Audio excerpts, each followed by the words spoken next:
Kemudian hadis berikutnya diriwayatkan oleh Uqbah bin Amir, di mana Rasulullah SAW di sini berkhutbah tentang khutbah perpisahan dengan para sahabatnya. Yang kemudian Nabi Muhammad menjelaskan kepada para sahabatnya, sepeninggalanku aku nggak takut kalau kalian tuh berkumpul dalam kesyirikan. Maksudnya nggak takut di sini bukan didiamkan, tapi suatu kemustahilan kalau umat Islam itu semuanya bersatu untuk menyekutukan Allah, bersatu untuk murtad. Jadi ini bukan hal yang ditakutkan sama Rasulullah, karena tidak mungkin umat Islam bersatu dalam kemurtatan. Orang yang beriman dijaga sama Allah Subhanahu wa taala, dan iman itu yahrus sahibuhu. Jadi menjaga orang yang beriman kepada Allah Subhanahu wa taala. Namun Nabi kemudian berkata apa? Yang aku takuti dari kalian adalah dunia. Dunia ini kalau sampai ganggu manusia, kemudian manusia berlomba-lomba untuk mendapatkan dunia, akhirnya apa? Bunuh-bunuhan, akhirnya apa? Terpecah belah, semuanya karena dunia. Dan ini perkara yang sangat ditakutin sama Nabi Muhammad.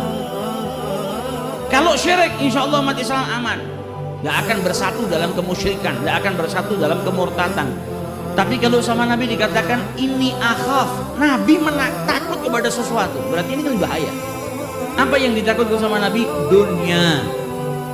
Karena setan itu pernah berkata kepada sesama setannya, sehingga setan itu telah berputus asa untuk mengganggu manusia-manusia untuk kembali menyembah berhala. Karena saat Nabi datang Jazirah Arab semuanya sudah nggak ada lagi yang menyembah berhala, semuanya masuk Islam. Yang tidak masuk Islam hanya sedikit. Dan setan sudah nggak bisa lagi ngajak, ayo kembali nyembah berhala, susah. Tapi kata setan, apa? Kita masih punya celah. Apa celahnya? Dunia. Kalau sudah orang yang nyembah Allah ini cinta kepada dunia, kita akan masuk lewat situ. Kita akan ganggu dia supaya dia menyembah dunia. Maka manusia nyembah berhala sudah nggak ada. Jadi muslim ditarik lagi nyembah berhala, hari ini kita nggak dapat. Tapi manusia nyembah uang banyak, manusia nyembah jabatan banyak, manusia nyembah dunianya banyak. Lebih takut kepada dunianya daripada ke Allah Subhanahu wa ta'ala. Kemudian dalam riwayat yang lain Rasulullah bersabda, ini faratun lakum wa ana syahidun alaikum. Aku ini mendahului kalian dan kemudian aku menjadi saksi atas kalian. Wa ini wallahi la anduru ila haudhi. Dan Nabi Muhammad ngasih tahu kepada kita tentang haudnya, haud di surganya Allah Subhanahu wa ta'ala. Kalau haud itu ada, Nabi menjadikan tempat perjanjian beliau dengan umat Islam di haudnya. Dan ketika beliau berbicara ini, beliau bersumpah ditunjukkan oleh Allah haud di surganya Allah Subhanahu wa ta'ala saat beliau berdiri di tempatnya dan berbicara dengan dengan para sahabatnya. Kemudian Nabi juga menjelaskan, dan aku diberikan kepada Allah Subhanahu wa ta'ala mafatihul khazainil ard, kunci-kunci khazain, harta-harta yang ada di muka bumi ini semuanya telah diberikan oleh Allah Subhanahu wa ta'ala kepadaku. Jadi Nabi itu kalau mau kaya bisa, tapi Nabi tahu bahayanya dunia. Dan Nabi gak butuh kepada dunia, dunia yang butuh sama Nabi Muhammad SAW. Karena dunia diciptakan untuk Nabi Muhammad, bukan Nabi Muhammad yang butuh dengan dunia. Jadi seseorang yang kaya itu sudah tidak butuh dengan sesuatu yang rendah. Ini kan diciptakan fasilitas buat Nabi Muhammad, ya Nabi Muhammad nggak butuh, yang harusnya butuh yang diciptakan itu tadi. Sama seperti sebagian ulama menafsirkan tentang an-nabiyil ummi. Nabi Muhammad dikatakan ummi, kenapa? Karena Nabi Muhammad nggak butuh dengan baca, nggak butuh dengan tulis. Karena beliau dilahirkan oleh Allah Subhanahu wa ta'ala menjadi manusia yang sempurna, dididik langsung oleh Allah Subhanahu wa ta'ala, diberikan ilmu yang banyak sama Allah ta'ala, sudah nggak butuh lagi sama baca sama nulis.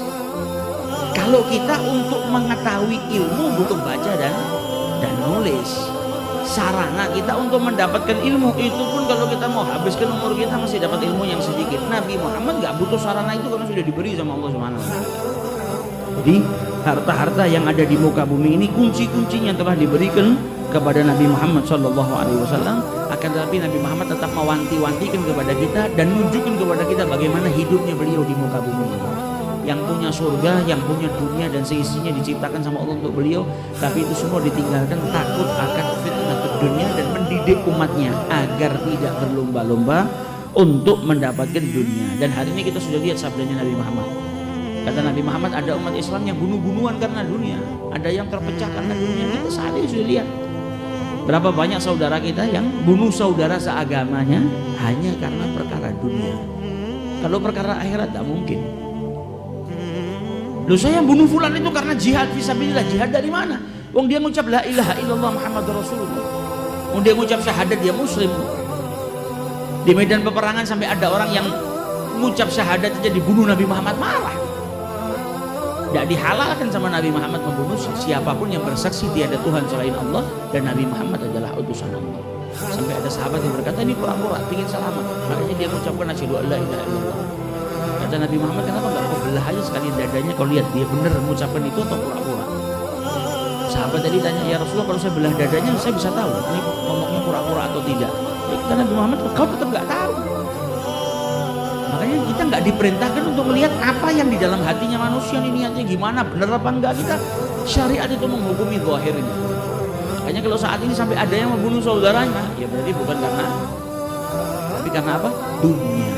Dan ini sudah diwanti-wantikan sama Nabi, dunia ini bahaya, bisa memecah belah, bahkan bisa sampai menjadikan orang itu saling bunuh. Bukan hanya saudara, bahkan ada saudara kakak adik bunuh-bunuhan gara-gara harta warisan. Kakak adik satu darah satu daging, bapaknya baru meninggal atau ibunya baru meninggal sudah bunuh-bunuhan karena dunia. Nah ini bahayanya dunia, bukan untuk ditinggalkan batatan selama-lamanya, enggak, tapi jaga, cari dunia, punya bekal akhirat. Seperti Abdullah bin Zubair, bukan orang miskin Abdullah bin Zubair. Nabi Sulaiman, siapa bilang Nabi Sulaiman miskin? Nabi Sulaiman orang yang kaya. Nabi Yusuf kaya, punya jabatan, tapi bisa mengendalikan dunia. Dunia tidak di hati tapi di tangannya, yang di hati akhirat. Itu yang diajarkan oleh Nabi Muhammad SAW.